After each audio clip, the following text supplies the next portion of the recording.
si cher Oswald, je ne sais pas si j'aurai l'audace de vous faire parvenir cette lettre, mais vous écrire allège ma peine et me redonne espoir. Je vous imagine dans cette grande ville, pleine de vie et de lumière, et je voudrais m'y perdre à votre bras.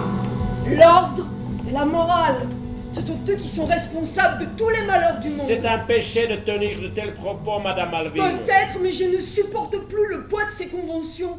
Je veux être libre. La famille, mon cher Oswald, c'est le socle de la vie. Et la famille, c'est un homme et une femme, liés par le saint sacrement du mariage. Parfois, c'est beaucoup plus simple que ça, pasteur. La famille, c'est tout simplement deux personnes qui s'aiment et qui sont capables de donner de l'amour. Moi, qui ai grandi chez la femme du sénateur Alving. Moi, qu'on traite ici comme une enfant de la maison, j'irai m'installer chez toi. Mais qu'est-ce qui te prend, ma fille? Tu te révoltes contre ton père? Tu m'as assez souvent dit que je n'étais rien pour toi. Combien de fois tu m'as traité de fille de Pute! Oh! Mon Dieu, jamais j'ai employé un mot aussi grossier. Deux personnes qui s'aiment. Vous délirez, mon cher Oswald. Je n'ai jamais été aussi sérieux, pasteur. Vous parlez d'union illégitime contre nature. Je parle de ce que j'ai connu là-bas. Des jeunes gens rayonnants, remplis du bonheur de vivre et qui n'ont besoin d'aucune autorisation ni d'aucune bénédiction pour s'aimer et pour élever des enfants. Mais vous savez bien quelle vie dépravée menait Alving. Je sais quelles ont été les rumeurs, mais vous, votre devoir était de rester auprès de l'homme que vous aviez choisi, de supporter avec humilité votre fardeau. Mais au lieu de cela, vous vous êtes révolté, vous êtes allé jusqu'à mettre en danger votre réputation et celle des autres. Des autres? D'un autre, vous voulez dire? Je veux que vous sachiez qu'il m'arrive de regretter de vous avoir abandonné ce soir où vous êtes venu chercher refuge chez moi. La maladie dont j'ai hérité, elle est là. Non, Ne Oswald. crie pas, maman, je ne le supporte pas. Si, elle est là.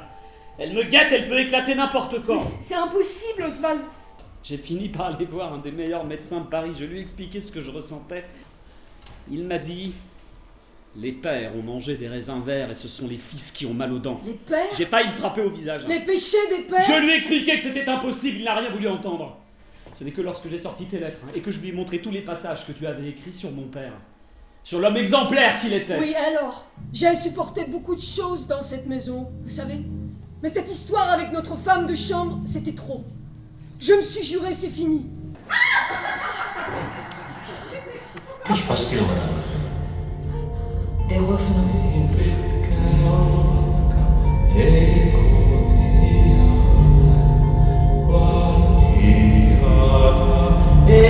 Je me demande si nous ne sommes pas tous des revenants de Pasteur Manders. Et ce n'est pas seulement nos parents qui reviennent à travers nous, ce n'est pas seulement leur héritage, c'est toute une série d'anciennes idées, de vieilles croyances qui reviennent elles aussi, qui nous encombrent l'esprit.